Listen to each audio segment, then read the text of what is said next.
Most people don't understand the real war. They see only what is visible, the news, the governments, the headlines. But the true battle is not of flesh and blood. It is written, "We wrestle not against flesh and blood, but against principalities, powers, rulers of darkness, and spiritual wickedness in high places." Ephesians 16:12. What does that mean? Who are these rulers, these powers, these gods the Bible so often refers to? Let me take you back, not to your modern age, but to the ancient world, to the time when Yahweh, the Most High God, ruled among his heavenly court. Yes, court, a divine council. Psalm 82 begins not in a palace, not in a temple, but in the courtroom of heaven. God has taken his place in the divine council. In the midst of the gods, he holds judgment. Psalm 82. Do you hear it? He is not alone. He is judging the gods, not idols made of stone or gold. These are spiritual beings, sons of God, assigned dominion over the nations, delegated authority, created to serve, not to rule with corruption. And yet, they fell.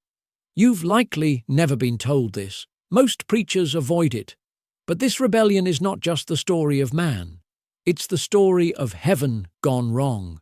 At Babel, mankind united in pride and defiance. So Yahweh scattered them, divided their tongues, and gave each nation its boundary. But then something unusual happened. Deuteronomy 32 says, "When the Most High divided the nations, he fixed their boundaries according to the number of the sons of God."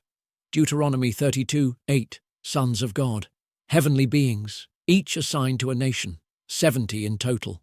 And Israel? Yahweh kept her for himself. Michael the archangel was given to guard Israel. But the other sons, something changed. They became corrupt. They accepted worship. They let injustice thrive. They desired thrones instead of service. So Yahweh confronts them. How long will you judge unjustly and show partiality to the wicked? Defend the weak, uphold the cause of the fatherless, deliver the poor and needy. But they would not. And then comes the decree of judgment. You are gods, sons of the Most High, but you will die like men. You will fall like any earthly prince. Psalm 82:6-7. It's not poetry, it's prophecy. These beings were created for eternity, but now they face death, corruption, condemnation. You've seen their fingerprints in your history: Egypt, Assyria, Babylon, Tyre, Greece, Rome. Behind every great empire was a spiritual power, and in nearly every case, a fallen one. Daniel spoke of it when his prayers were delayed. The angel told him, "The prince of Persia, modern-day Iran, resisted me for 21 days. Then Michael came to help me." Daniel 10:13. Not a man, a principality, an evil god behind a nation, and another would come, the prince of Greece, and beyond that, others. In Ezekiel 28, Yahweh speaks to the king of Tyre. But listen to the description. You were the seal of perfection, full of wisdom and beauty. You were in Eden, the garden of God. Ezekiel 28:12-13. That is not a man, that is Lucifer, the spiritual tyrant behind the earthly throne.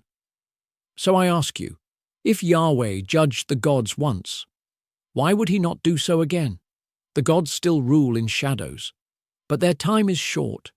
And as you watch your world unravel, you must understand, much of the evil, the deception, the arrogance of rulers, and the madness of nations is not merely human. It is divine rebellion playing out on earthly soil. It is written, "The nations rage. The kings of the earth set themselves against the Lord and his anointed."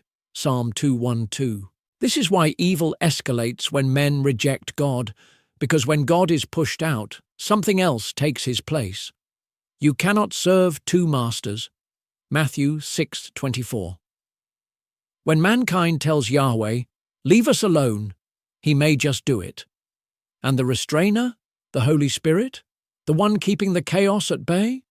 Paul warns in 2 Thessalonians, the mystery of lawlessness is already at work.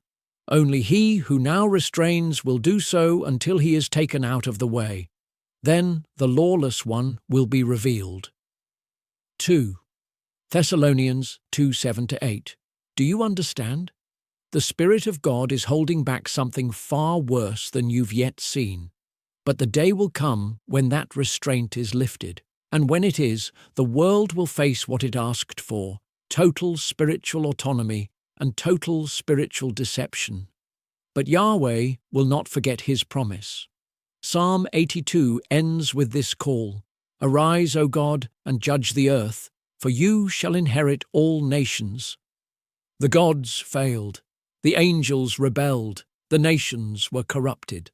But the Messiah will return, and he will claim what is his. Every throne, every nation, every soul, he will inherit it all.